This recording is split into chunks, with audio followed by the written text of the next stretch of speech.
नमस्कार, मैं Dhananjay Kumar, the public India में आपका स्वागत है। आज दिल्ली में मतों की गणना शुरू होगी, अभी की कुछ देर बाद और पता चल जाएगा कि कौन जीता। दोपहर तक आ जाएगा मैसेज।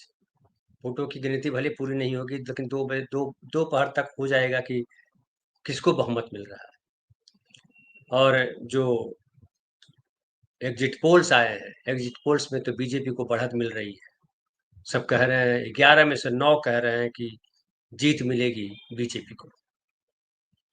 लेकिन केजरीवाल इस बात को मानने को तैयार नहीं। वो कह रहे हैं कि ये सारे एग्जिट पोल फर्जी हैं, गलत साबित हो गए। तो ये तो अपनी जगह है, लेकिन चुनाव आयोग पर भी बहुत बात हुई कल। हम उस पर भी बात नहीं करेंगे, क्योंकि बहुत आप सुन चुके हैं। मैं कुछ अलहदा बात करना चाहता हूँ, और खास करके जो समाज में हमारे चल रहा है।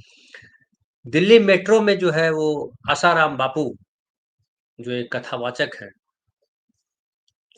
जो संत कहलाए, बड़े संत नरेंद्र मोदी और भी बड़े-बड़े बीजेपी के नेता उनके पास सजदा करने जाते थे, सर झुकाने जाते थे।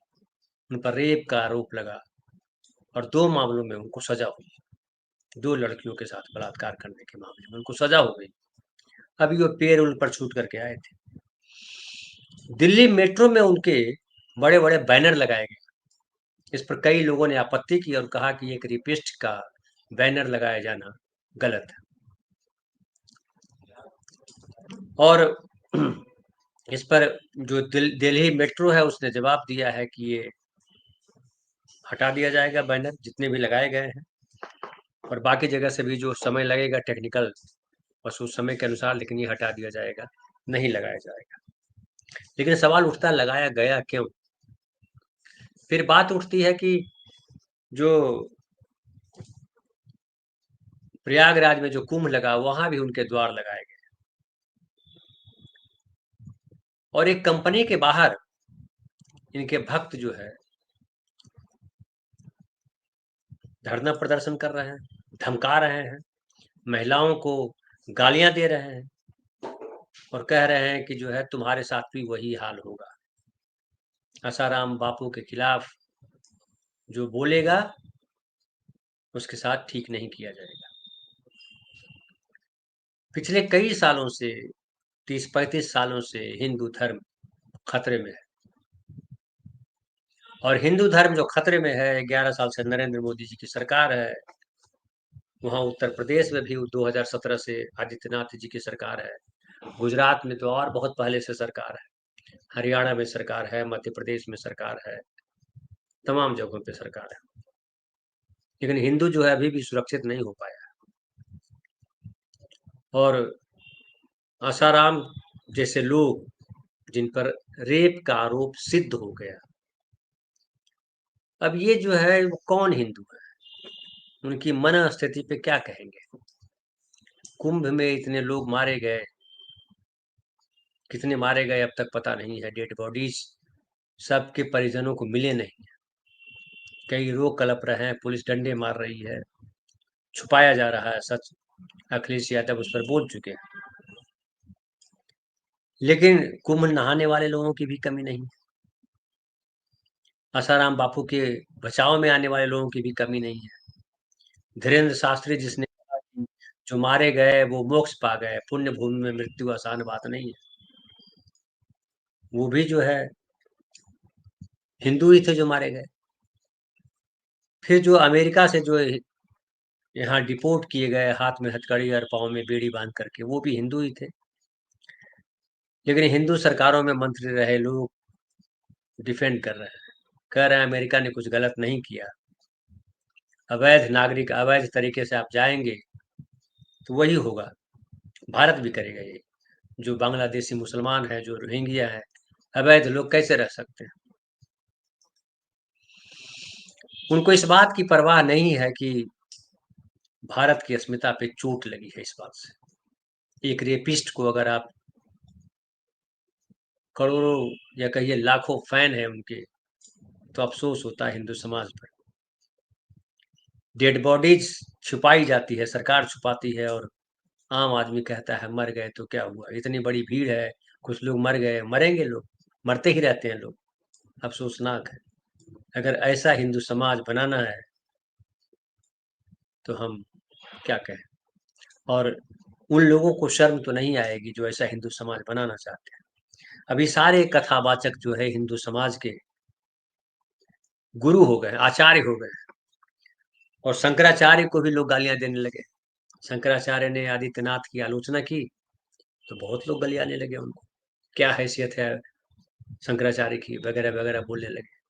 तो ये बीजेपी ने जो एक तैयार की है भीड़, अभी मध्य प्रदेश की घटना है, एक युवक युवती युवती हिंदू और युवक मुस्लिम दोनों कोर्ट मैरिज करने गए थे।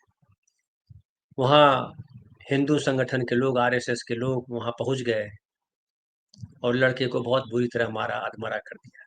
किस हैसियत से करने गए। और दुर्भाग्य की बात है कि हमारा समाज जो है वो चुप है, अपनी बारी का इंतजार कर रहा है। न्याय व्यवस्था चौपट कर दी गई है। पुलिस कानून सब सरकार जैसे चाहती है हैंडल कर रही है। किसी गुंडे पे कार्रवाई नहीं होती है, गुंडे को अभयदान दे दिया जाता है। और दूसरी तरफ जो इसका विरोध करते हैं उनको तरह तरह की प्रताड़नाएं झेलनी पड़ती है, पुलिस भी पीटती है। जो लड़का जो मध्य प्रदेश में जिस लड़के की पिटाई हुई मुस्लिम लड़के की शादी करने के लिए कोर्ट में, वहां पुलिस खड़ी थी लेकिन तमाशबीन बनी रही। ऐसी कई घटनाएं हो चुकी है देश में। और जो यूसीसी लागू किया गया है छत्तीसगढ़ में, क्षमा करेंगे, जो उत्तराखंड में, उसमें यही है कि लिवर रिलेशनशिप में रह रहे हो तो आपको रजिस्ट्रेशन कराना पड़ेगा। मैरिज कर रहे हैं कोर्ट मैरिज, तो आपको बताना पड़ेगा। और ये इसीलिए बताना पड़ेगा आपको कि अगर उसमें से कोई मुस्लिम है तो उसकी पिटाई करेंगे, हिंदू लड़की या हिंदू लड़का उससे घर जाएंगे और धमकाएंगे उनके घर वालों को। एक पैरेलल सरकार चलाई जा रही है, या कहिए कि सरकार गुंडों को पैरेलल सत्ता चलाने का अधिकार दे दिया है। ये है बीजेपी सरकार, ये है हमारा हिंदू राष्ट्र। और ऐसे अगर हिंदू बचेंगे, ऐसे हिंदू धर्म बचाया जाएगा, ऐसे हिंदू संस्कृति की रक्षा होगी, फिर तो हिंदू संस्कृति का भगवान ही मालिक है। दुर्भाग्य की बात है कि पिछले 35-40 सालों में हिंदुत्व के नाम पर गुंडागर्दी चल रही है। और नरेंद्र मोदी के शासनकाल के बाद, आदित्यनाथ के शासनकाल के बाद वो गुंडागर्दी बढ़ी है। और गुंडागर्दी को जो है हिंदुत्व का चोला पहना दिया गया है। गुंडागर्दी यानी हिंदुत्व। अभी फरवरी चल रहा है, अभी देखिएगा आएगा 12 फरवरी, वैलेंटाइन डे, रोज डे, क्या क्या डे आता है मैं भी उतना नहीं जानता हूँ, लेकिन बच्चे मनाते हैं। कोई कैसे जिएगा वो ये उसका अधिकार है, लोकतंत्र ने अधिकार दिया है। और मानवीयता का ये तकाजा है। हमें, हम जो कष्ट सहते हैं, जो दुख सहते हैं, वो हमारी देह सहती है। हम क्या करें नहीं करें, इस पे आपका क्या अख्तियार। क्यों आप संचालित करोगे आप ऐसे रहो कि कैसे रहो। वो कौन है गुंडों, अगर ऐसा है तो कानून बनाओ, देखो क्या होता है। लेकिन गुंडों को खुला हाथ देना, गुंडों के साथ खड़ा हो जाना सरकार का, पुलिस का, दुर्भाग्य की बात है। और ये सत्ता नहीं है। और जिस तरह से तमाम संवैधानिक संस्थान, राहुल गांधी ने जो आरोप लगाया है चुनाव आयोग पर, और इसको केवल आरोप नहीं कहिए बल्कि वो तथ्य की बात कर रहे हैं। उन्होंने कहा कि स्पेकुलेशन की बात नहीं कर रहा हूं मैं, अनुमान की बात नहीं कर रहा हूं मैं, तथ्य की बात कर रहा हूं। और जितने लोग, जितने एडल्ट हिंदू महाराष्ट्र में हैं, उससे ज्यादा वोटर कैसे होगा, ये सवाल उठाया उन्होंने। कि जब जो है 9.5 करोड़ एडल्ट वोटर हैं, एक एडल्ट हैं महाराष्ट्र में, फिर 9.7 करोड़ वोटर कैसे हो गए। और उन्होंने कहा कि जो पॉपुलेशन है उससे आबादी ज्यादा कैसे हो गई। आज कल जो है दिल्ली में एनसीपी, शरद पवार की नेता सुप्रिया सुले, शिवसेना यूबीटी के नेता संजय राउत और राहुल गांधी ने मिलकर के प्रेस कॉन्फ्रेंस किया था और महाराष्ट्र के चुनाव पर सवाल उठाए थे।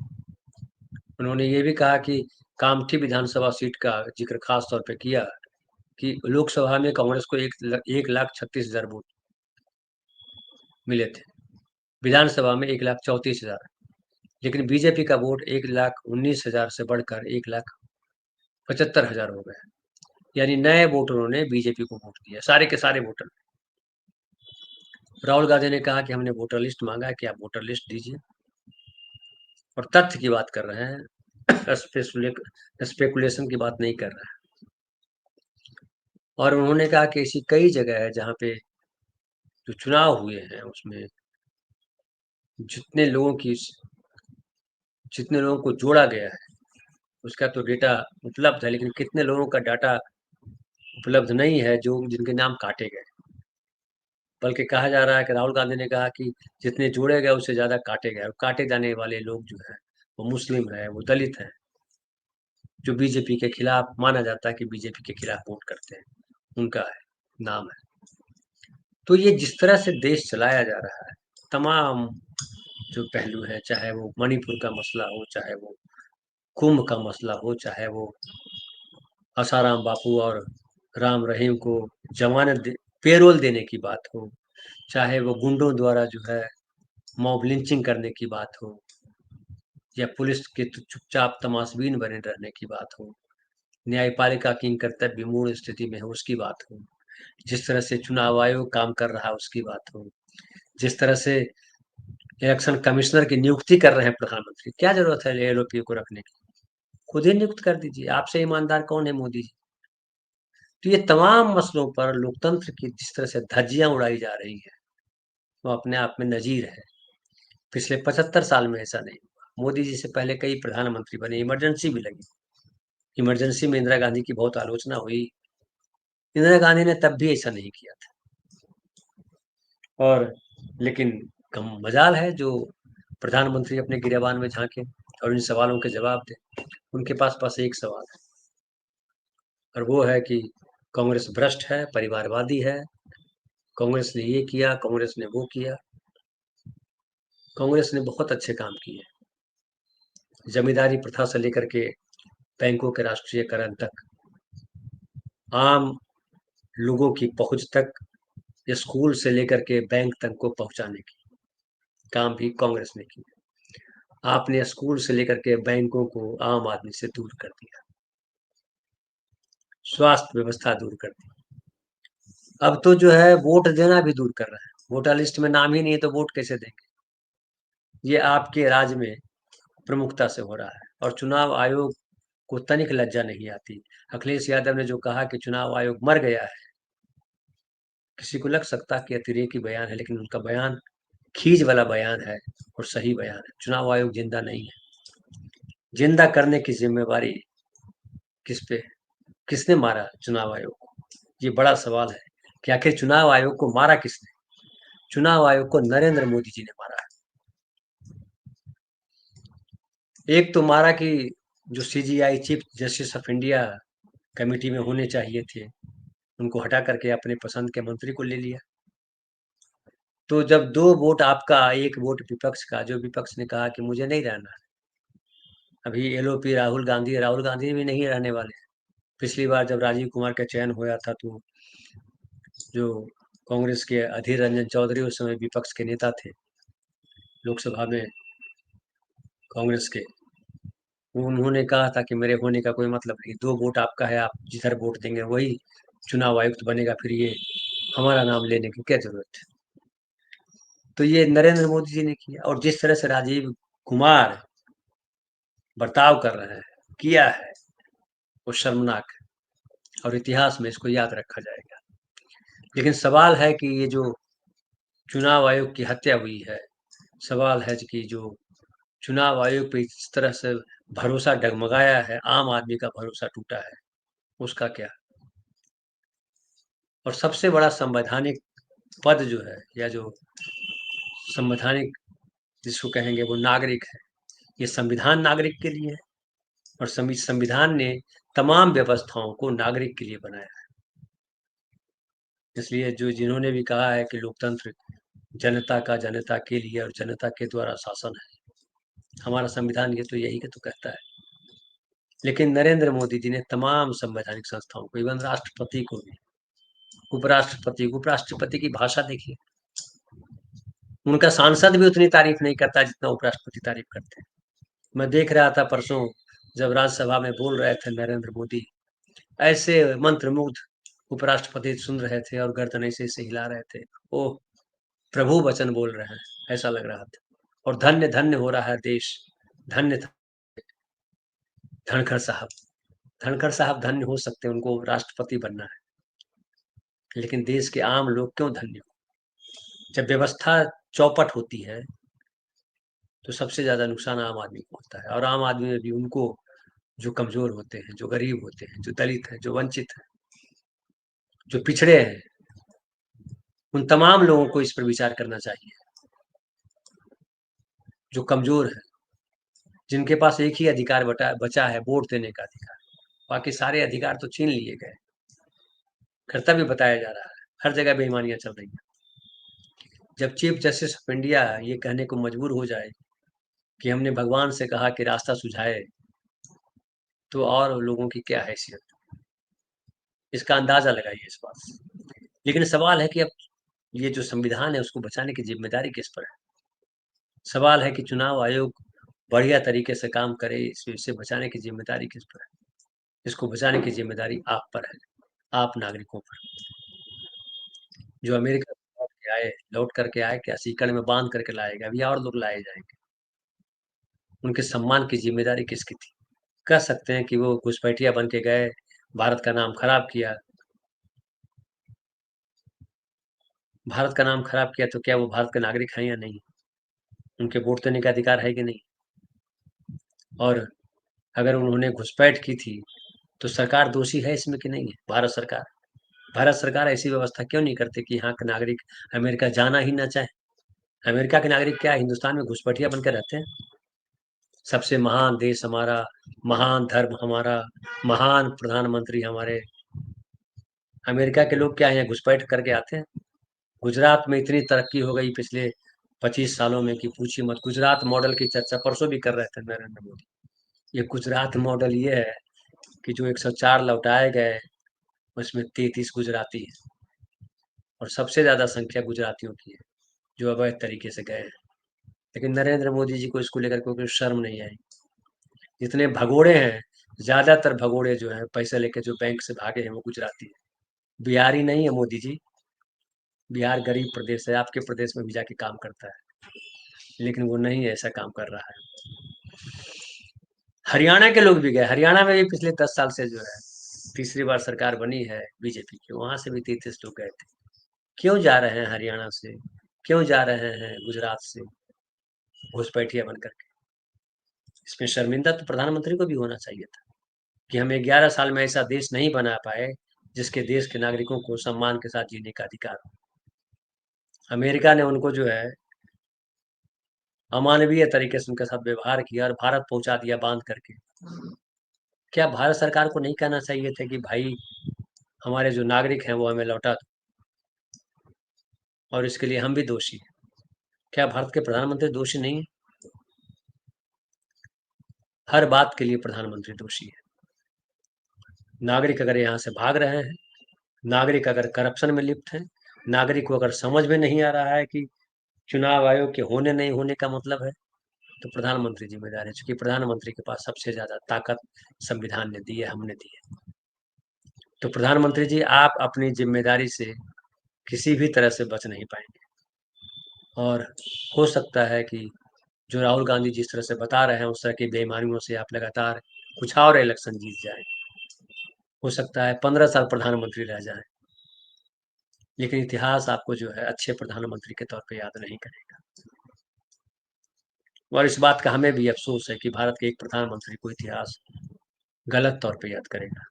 आपको चिंता है या नहीं है, आपको शर्म आती है या नहीं आती, मुझे नहीं पता, मुझे आती। फिलहाल इतना ही, बहुत बहुत धन्यवाद। कल फिर बात करेंगे किसी नए विषय पर।